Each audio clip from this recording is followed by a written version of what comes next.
할렐루야. 아멘. 저는 우리 전예수 목사님께서 우선 이렇게 1주년 됐습니다. 말씀 전해 주십시오. 그래서 가벼운 마음으로 왔습니다. 제가 잘못 생각했던 것 같아요. 한국에서도 오시고 캐나다에서도 오시고 텍사스에도 오시고 머리라도 좀 좋게 만지고 양복도 좀 다른 거 입고 왔어야 되는데 진짜 가벼운 마음으로 왔어요. 그래서 제가 잘하는 게 하나 있거든요. 뭐냐면 설교를 짧게 하는 거. 제가 못하는 게 뭐겠어요? 난 설교 길게 하는 근데 조금 지금 뒤에 앉아서 생각을 했습니다. 너무 짧으면 욕할 것 같고 너무 길어도 또 문제가 될 것 같고 제가 여러분들 적당한 시간에 잘 끝내겠습니다. 우리 사실 이 자리는 존경하는 우리 광지강 목사님이나 어르신 목사님들이 서셔야 되는 자리인데 그동안 제가 섰습니다. 제가 그 목회가 지금 횟수로 29년째입니다. 29년째 목회하고 있는데 이 설교하면서 죄송하지만 제가 조금은 달라요. 다른 사람들과 다른 게 뭐냐면 굉장히 담대하다는 거예요. 왜냐면 제가 처음 목회를 오살리 최자실 기념 금식 기도원에서 처음 목회했습니다. 근데 그때 그 수련 전도사 딱지 달고 올라가가지고 그래서 6개월 근무했는데 그때가 신년 초부터 시작해가지고 거기는 신년 초에는 한 2만 명, 3만 명이 넘었어요. 그러니까 지금은 조금 전인적인 치료를 하는 기도원으로 다 이렇게 탈바꿈이 됐지만 그 당시만 해도 오살리 기도원 하면은 전국에서 귀신 들린 사람, 영적으로 잘못된 사람 그러면 오살리 보내 그래가지고 굉장히 많이 왔습니다. 설교가 방해될 정도로 이쪽 저쪽에서 발작하는 분들도 있고 손 묶어놓은 분들도 있고 그러다 보니 거기서 제가 첫 목회를 했습니다. 6개월 동안 별의별 귀신들을 다 만났습니다. 옥황상제 귀신부터 시작해가지고 신호와 귀신. 왜냐면은 귀신 들려서 발작하는 사람들 저희 전도사들이 가가지고 붙들고 기도했거든요. 2시간씩 기도합니다. 막 다 파김치가 될 정도로 기도합니다.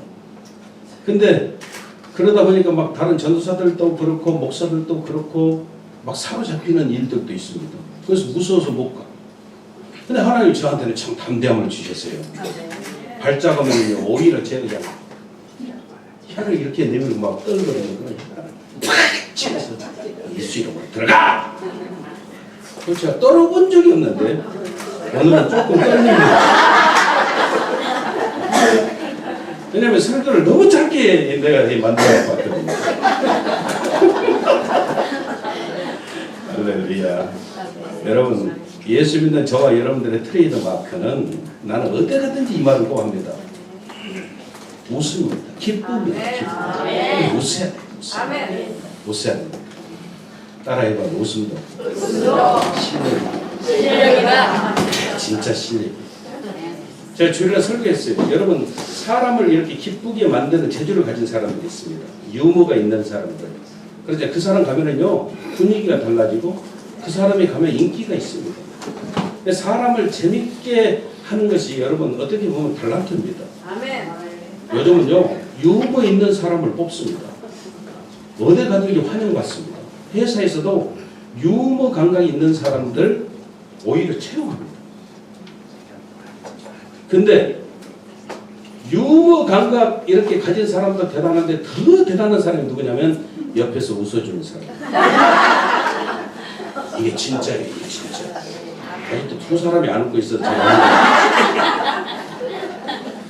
웃어주는 사람 진짜 실력 있는 사람. 안에 내공을 가지고 있어야 되는 거예요. 아멘 해봐요. 여러분 그게 뭐냐면은 예수 믿는 저와 여러분들의 트레이드 마크는 기쁨이고요. 이 기쁨을 소유한 사람은요 배려할 줄 알아요. 그리고 허용할 줄 알고요. 받아들여요. 참 중요하거든요. 아멘. 그 신앙은 이렇게 이야기합니다. 선포다. 신앙은 선포입니다. 여러분 이 선포하는 것이 왜 중요하냐면은 나를 주장할 수 있어서 그래요. 선포하면은 네 사람이 듣는데 네 사람. 첫째는 하나님이 들으시고 두 번째는 내가 듣는 거예요. 세 번째는요 옆에 사람 성도가 들어요. 네 번째는 마귀가 들어요. 그래서 여러분 선포하는 것이요 굉장히 중요해요. 선포하면은 하나님 들으시니까 아멘. 또 내가 들으니까 나를 보는 거예요. 다른 사람이 들으니까 내가 나를 주장하게 되어지는 거예요. 함부로 할 수 없잖아요. 마귀가 들으니까 떠드는 거예요. 할렐루야. 신앙은 선포예요. 여러분 저와 여러분들이요 그냥 제목을 그렇게 한번 잡아 영원히 행복해지는 비결이 뭘까? 우리 인간처럼 연약한 존재가 없습니다. 그렇잖아요. 강한 것 같아도 실상 강하지 못하고 또 지혜가 있는 것 같아도 자기가 자기 깨에 빠지고 육체도 그런 것 같아요. 육체도 저보다 나이 많이 잡수신 분에게는 죄송하고 동갑이나 제 밑에 있는 사람들은 들으라고 하는 소리고 나이 들어가다 보니까 저도 나이가 들어가요. 지금 내 나이가 40이니까 나이가 들어가요. 그러다 보니까 예전 같지 않아요. 예전 같지 않아요. 어르신 목사님들께 대단히 죄송합니다. 저희들도 느껴요. 저희들도 예전 같지 않아요. 여기저기서 삐끗덕 소리 나요. 그렇죠. 저도 몸부림을 치거든요. 어떤 사람이 그래요. 목사님 살이 많이 쪘어요. 우리 권군주 목사님은 내가 보니까 평생 같은 몸무게죠. 죄송합니다. 몸무게 내가 몸무게 키로를 물어보지는 않았어요. 그 신인 줄 알기 때문에. 근데 몸무게가 거의 같으시죠. 이걸 유지하기 위해서 얼마나 고생하시겠어요. 저도 마찬가지죠. 저도요 항상 같아요. 나도 이 몸무게 유지하려고 굉장히 힘들어요. 근데 이제 빼야 되겠다. 그런 생각을 해요. 빼야 되겠다. 몸무게를 좀 빼야 되겠다. 이런 생각하거든요. 근데 그게 여러분 결심하고 현실은 달라요. 참 쉽지 않아요. 제가 우리 성도들 그 소리에 제일 많이 넘어가는 게 목사님 야채는 많이 드셔도 돼요? 안 쪄요? 그래서 한때 야채만 많이 먹어서 그래도 쪄. 또 어떤 분이 그래요. 맛있게 먹으면 살 안 찐대. 저처럼 맛있게 먹는 사람 어쩌요? 현실과 결심이 또 달라요. 여러분 이렇게 지나면서 보면은 우리가 결심했던 것 결심대로 되지 않을 때가 참 많습니다. 특히 내 주장과 내 생각과 상관없이 환경이나 상황이 우리를 그렇게 만들어 가기도 해요. 그래서 여러분 저와 여러분들이 깨닫게 되는 게 뭐냐면은 우리는 연약하다는 거예요. 정말 인간이 연약해요. 내가 나를 다스리지를 못해요. 내가 한 내 결심을 내가 지키지를 못해요. 한국에 있을 때 제가 한국에서 목회할 때는 그 코 비염 알레르기가 굉장히 심했습니다. 설교를 못할 정도로 설교를 하려면은 맑은 물이 막 뚝뚝 떨어지는 거예요.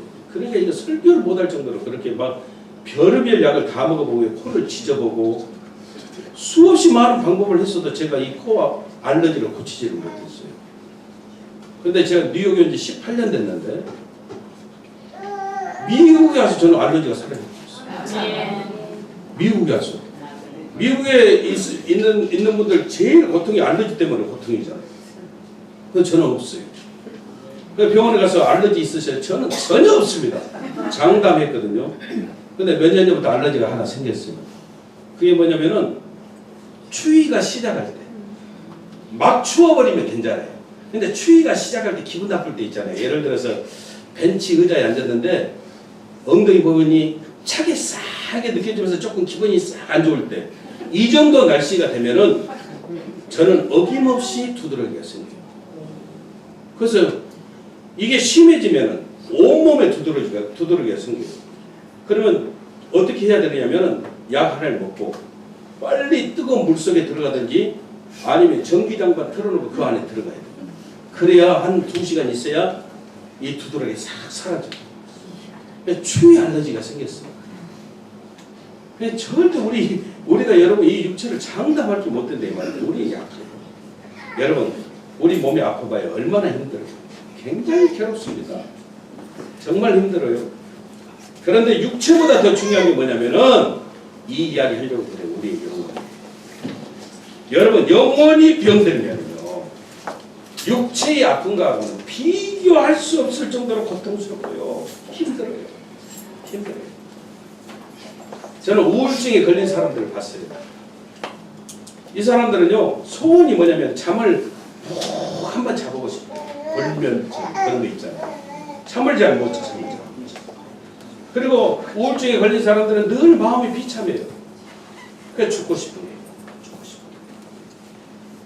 제가 상담을 했는데 한국에서 이렇게 미국에 공부를 애를 보내려고 그러는데 이 집이 뭐 돈도 많고 부자예요. 부자. 그냥 보낼 수 있어요. 그래서 비자를 받으러 가는데 얘가 우울증이 있어. 우울증. 근데 여러분 이민 그 대사관에 있는 그 비자 주는 사람은 사실 걸음걸이 보고 줘야 될지 안 줘야 될지 안 돼요. 그 아이 컨택 해야 되잖아요. 눈도 맞추고 질문하면 대답하고 그래야 되잖아요. 근데 얘가 우울증이 있으니까 걸어갈 때도 축 처지고 눈도 못 맞추고 묻는 말도 잘 대답 못하고 그러니까 비자를 못 받았어. 비자를 못 받았어.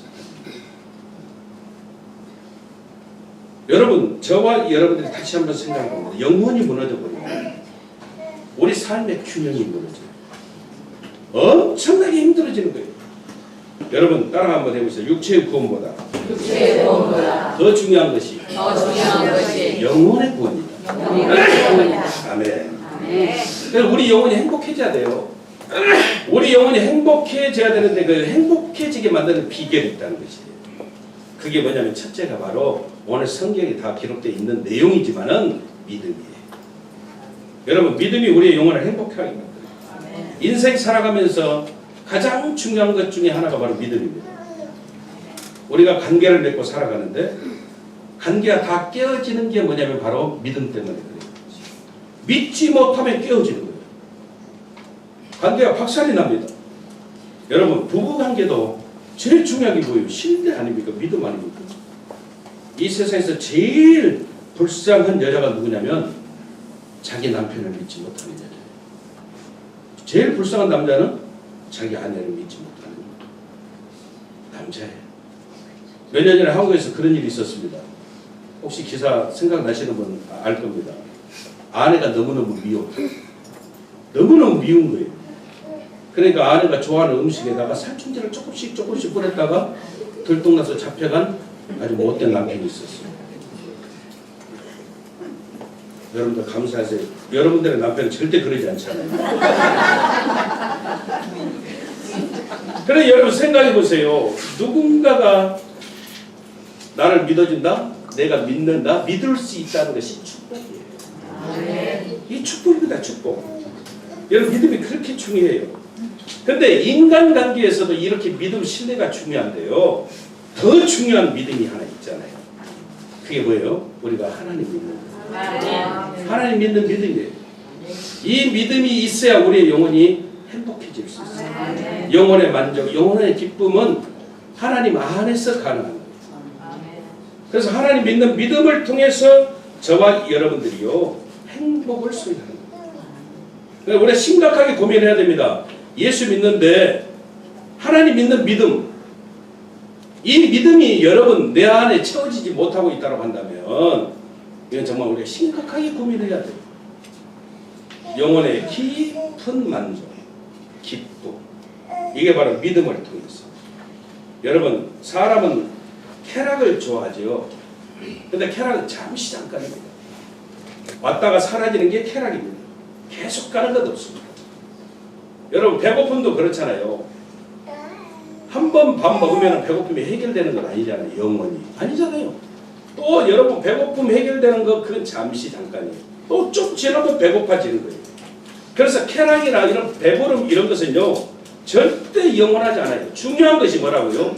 우리의 영혼인데 영혼의 기쁨, 영혼의 만족, 이것을 여러분 허락하시는 분이 바로 하나님이에요. 그래서 우리가 하나님 믿는 믿음 가지고 살아야 우리의 영혼이 행복해질 수 있어요. 이게 대단히 중요하다는 것입니다.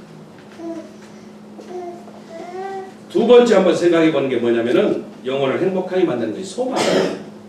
오늘 성경에 그렇게 이야기를 합니다. 소망. 여러분 소망이 없으면요 사람이 살 수 없습니다. 내일이 없습니다. 내일이 없습니다. 그러면 꿈도 없습니다. 꿈도 없으면 내일도 없습니다.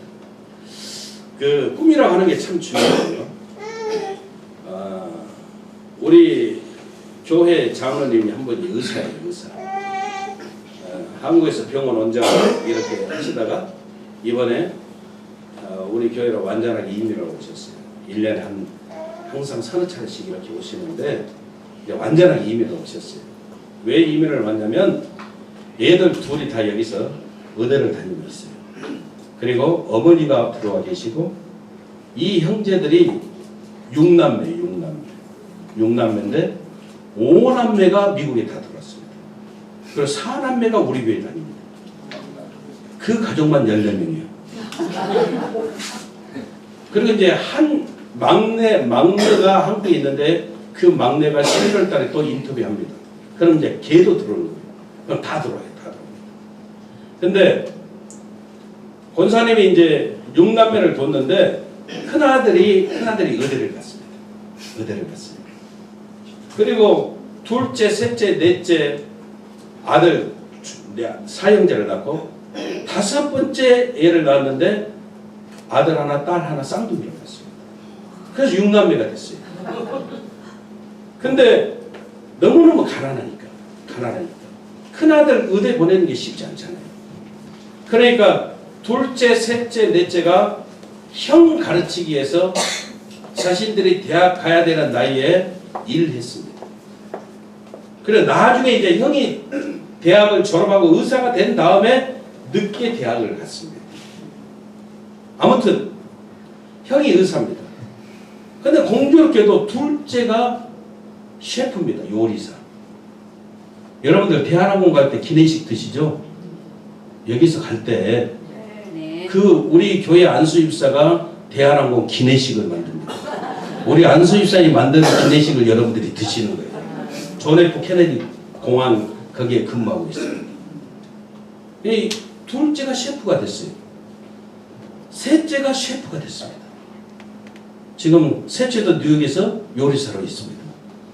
넷째가 셰프가 됐습니다. 버지니아에서 요리사가 돼가고 있습니다. 5번째 아들이 셰프가 됐습니다. 얘도 요리사입니다. 딸만 러시아 가서 성악을 하고 성악가가 됐습니다. 근데 형이 의사예요. 형이 의사. 근데 동생들도 다 의사가 되기를 원했었대요. 꿈이. 근데 집이 뒷받침이 안 되니까 다 자기 꿈들을 포기했어. 근데 요즘 뭐라고 이야기를 하냐면 이렇게 이야기를 해요. 자신들의 꿈이 의사였지만은 그래도 자신들의 꿈이 반은 이루어졌다는 거예요. 오히려 형보다 더 낫다는 거예요. 그뭔 소린고 그랬어요. 목사님 생각해 보세요. 우리 형이 가운을 입거든요. 저희들도 가운을 입거든요. 그런데 또 그래요. 우리 형이 칼을 드는데 저희들도 칼을 들어요. 근데 재료만 다르대. 근데 더 감사한 게 뭐냐면 형은 상한 거 만지는데 자기들은 신선한 거 만진대.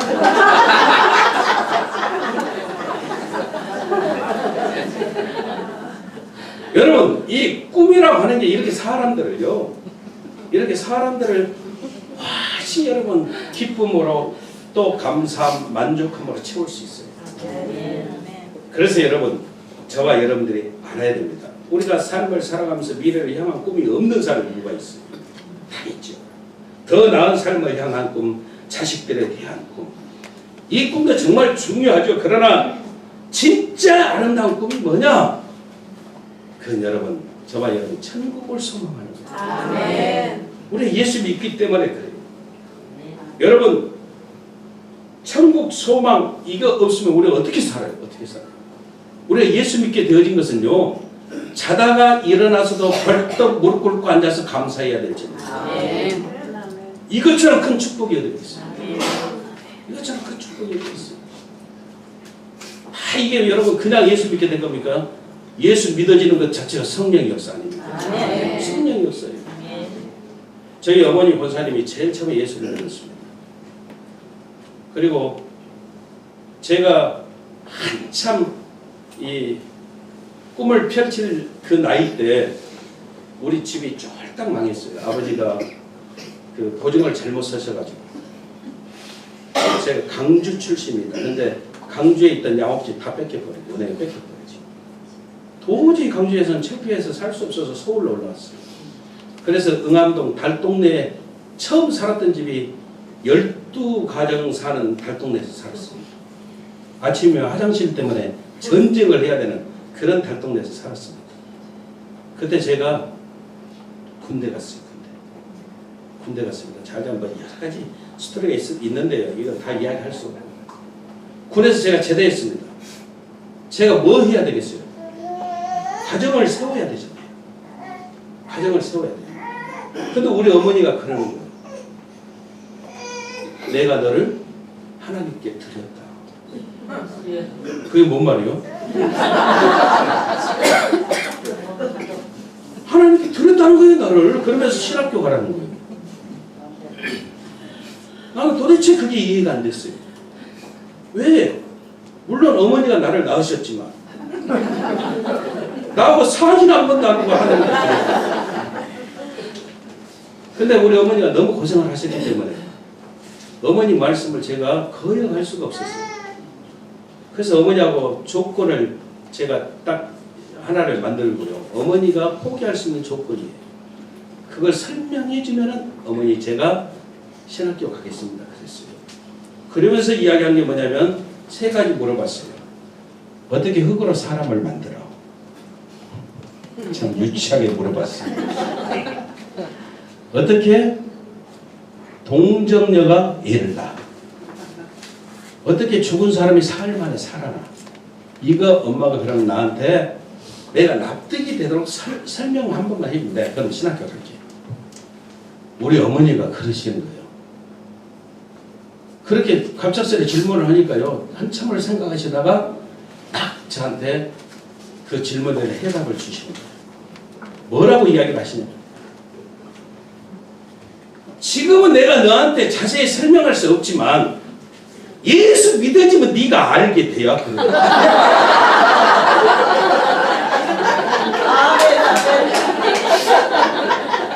아니 생각해보세요. 설명이 달라는데 우리 어머니가 그렇게 이야기해요. 그러면서 조건을 딱 하시는데 오살리 기도원에 가서 사흘만 금식하고 내려가는 거예요.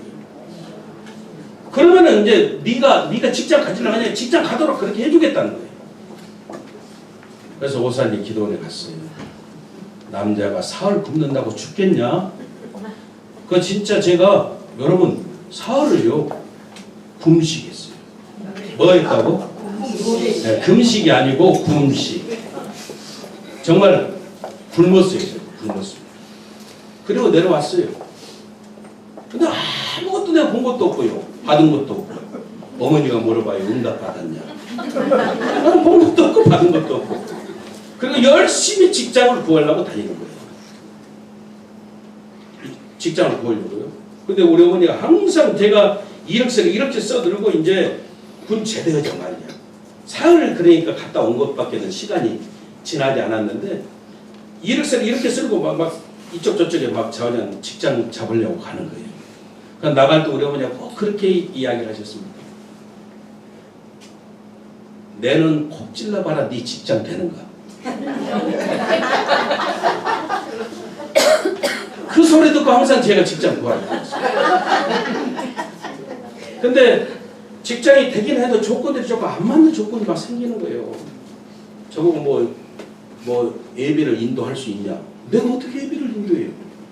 아무리 돈을 많이 준다고 어떻게 예비를 인도해?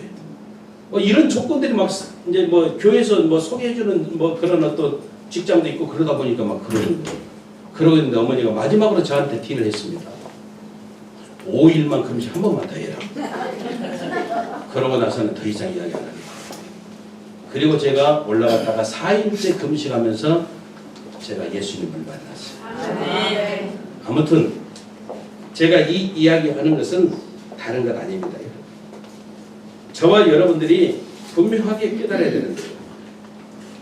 실질적으로 우리의 삶 속에 모든 것이 하나님의 계획 가운데 이루어지는 것입니다. 우연이다, 우리의 생각, 우리의 뜻 아닙니다. 다 하나님이 다 하십니다. 우리가 여러분 생각을요 아예 이렇게 포커스를 맞추고 가야 하나씩 모든 것이 다 풀어지는 거예요. 왜? 답이 하나님 안에 있거든요. 말씀 안에 있거든요. 잊어버리면 안 됩니다. 그래서 우리가 소망을, 하늘나라에 대한 소망을, 하나님에 대한 소망을 우리가 가지고 살아야 우리의 영혼이 살게 되어지는 겁니다. 서두 이야기한 신앙이 선포잖아요. 선포는 내가 주장케 되어져요. 행해지는 거예요. 언제가 말씀드렸는지 모르지만 제가 강남에서 목회할 때 수백억 자산가 권사님이 계셨어요. 이분이 김정선 권사입니다. 김정선 권사. 장로님이 돌아가시고 수백억 자산가예요. 이분이 항상 저한테 오시면 목사님 내 꿈이 하나 있습니다. 권사님 뭔데요? 조영기 목사님 박물관을 하나 해드리는 겁니다. 자기가 50억을 출자하기 때문에 그 당시 50억이 굉장히 큰 돈입니다.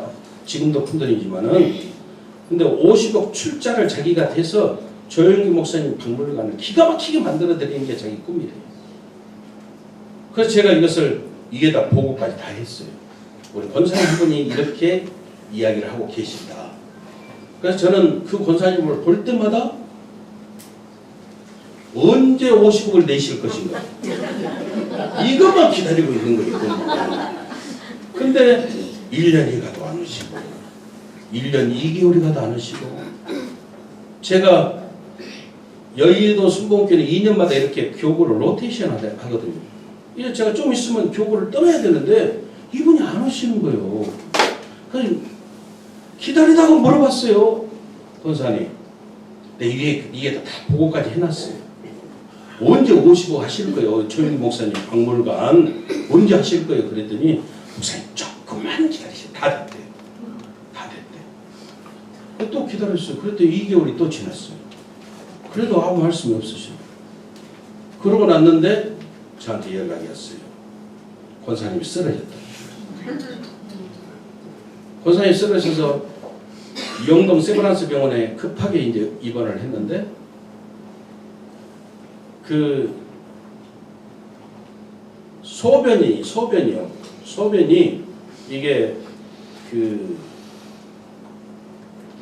역류를 해가지고 목사님 그런 경우 있죠. 뇌까지 가버렸대요. 뇌까지. 그래가지고 의식이 없어버려. 의식. 근데 이분들은 자식이 없어요. 자식이 없습니다. 근데 입양한 두 남매가 있어. 두 남매. 그래서 이놈들이 하도 사고를 치니까 같이 안 살고 따로 아파트를 얻어서 살고 있어요. 그래서 권사님 자식들은 아닌데 호적에는 입양을 했기 때문에 자식으로 올라 있는 거예요. 권사님이 50억은 그냥 그 재산 지키지도 못하고 깨어나지 못하고 그대로 돌아가셨어요. 그래서 지금도 조영기 목사님 박물관이 없어요. 세상 재산 돼버렸어요. 세상 재산 돼버렸습니다. 그래서 여러분이 저와 여러분들이요 이 선포하는 것은요 바라보는 거예요. 우리가 소망을 갖고 우리가 여러분 저와 여러분들이 살아가야 내 영혼에 대한 만족, 내 영혼이 행복해지는 하나님의 역사가 있음을 믿으시기를 주님 이름으로 축원합니다. 세 번째가 사랑입니다. 우리의 영혼이 행복해지는 비결입니다. 사랑. 사랑이 넘치면은 인간의 허물이 가려진다고 해요. 사랑의 눈으로 보면은 인간의 허물도 약점도 다 강점이 되고요, 다 장점이 됩니다.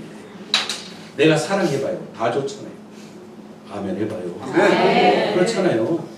사랑하면 처가 이쁘면 어떻게? 처같이 말뚝 보고도 잘 안 되잖아요.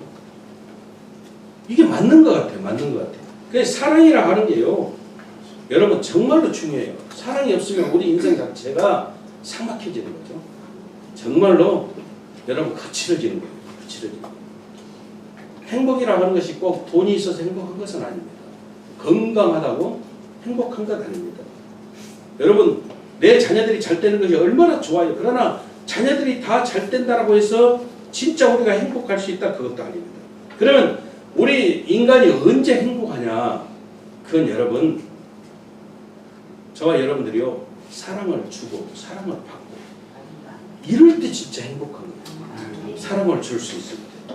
아멘. 사랑을 받을 수 있을 때 이때가 진짜 행복해요. 우리가 하나님을 사랑하는 거 얼마나 축복해요. 근데 하나님이 나를 사랑해 주신다. 이것도 어마어마한 은혜예요. 어마어마한 은혜입니다. 아멘. 뭐 우리 찬양도 아니야. 당신은 사랑받기 위해서 태어나셨습니까? 그러잖아요. 이 사랑이 없으면 인생 무덤과 같아요. 그래서 사랑이 참으로 중요한 것을 성경은 이야기합니다. 믿음도 중요하다. 소망도 중요하다. 그런데 그 중에 더 중요한 것이 사랑이라는 거예요. 사랑. 여러분 사랑이라고 하는 사람을 이렇게 아름답게도 만들고 행복하게도 만들고 그 사랑은요 능력이에요. 그렇지 않아요? 사랑은요 능력이에요. 그래서 사랑은 축복도 우리에게 가져와요. 제가 지지난주에 교역 실행위원회 할 때 제가 알래스카에 있었어요. 알래스카에 있었는데 알래스카에 그 교회에 장로님이 한 분 계시는데 윤요한 장로님이시죠. 윤요한 장로님. 근데 이분이 섬기는 교회 담임 목사님이 이분의 막내 동생이에요. 12살 차이가 나요. 12살 차이 나는 막내 동생이 담임 목사예요. 제가 깜짝 놀란 게요. 제가 깜짝 놀란 게 12살 형님이 막내 동생이 담임 목사인데 지금까지 사석이 됐던 어떤 가족 모임이 됐던 한 번도 윤 목사 이렇게 이야기해 본 적이 없대요. 목사님 한 번도 동생처럼 대해본 적이 없대요. 이게 쉽게 그렇게 되지 않습니다. 여러분 우리도 또 목사지만은 이에 형님들이나 예를 들어서 우리한테 양 목사 이렇게는 해도 목사님 이렇게 부르는 경우는 그렇게 많지는 않아요. 그 사모님이 설교 시간 됐다는 거죠? 자 기도합시다.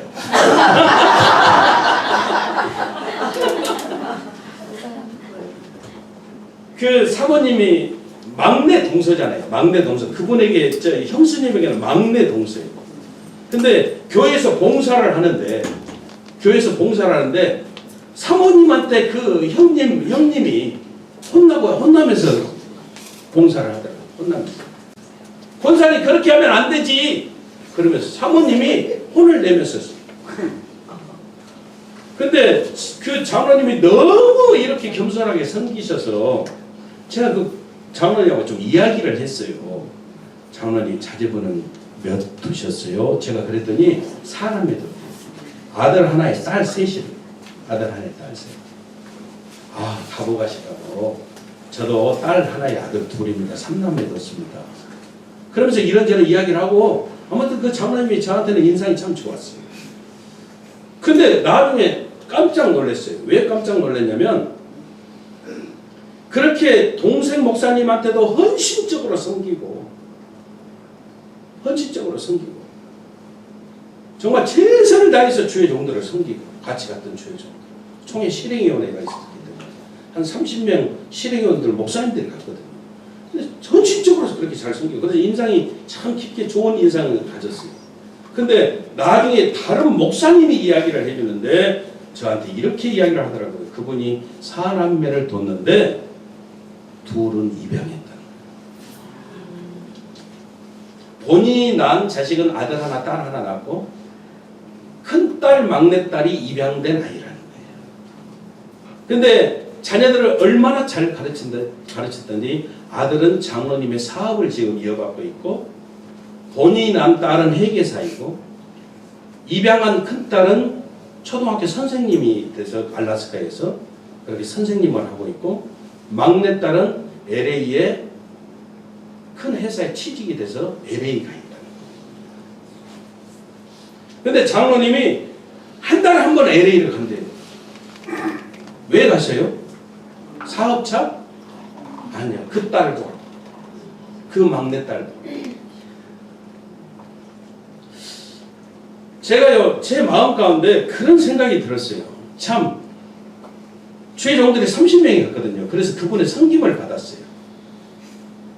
근데 제 마음 가운데 진짜 예수 믿는 게 뭘까? 진짜 우리가 행복을 이야기하고 우리가 늘 우리의 영혼이 뭐 잘되기를 늘 위해서 우리가 그렇게 설교하고 또 그렇게 주장을 하지만은 진짜 행복이 뭐가, 진짜 하나님이 기뻐하시는 모습이 뭘까? 그런 생각을 조금 해봤어요.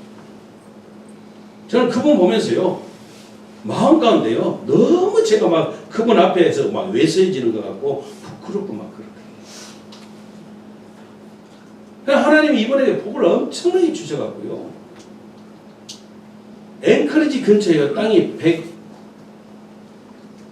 150에이커를 가지고 있는데, 그 앵커리지 근처이기 때문에 그 땅이 싸지 않아요. 그런데 거기에 큰 복지센터하고 교회를 짓는 게 꿈이래요. 그 교회를 위해서. 그러니까 그 땅을 교회에다 다 내놓으신 거예요. 너무너무 멋있더라고요. 예수 믿는 모습 가운데 내가 봐도 그 장로님이 멋있어요. 그래서 제가 장로님한테 부탁을 드렸어요. 우리 교회 한 번만 좀 와 주시라고. 11월 달에 오셔요.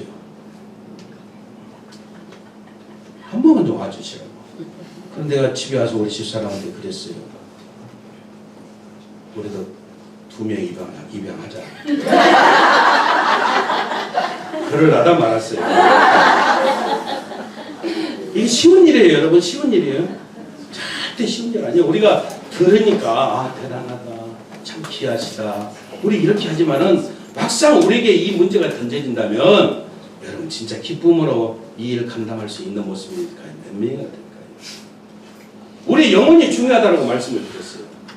영혼이 행복해져야 돼요.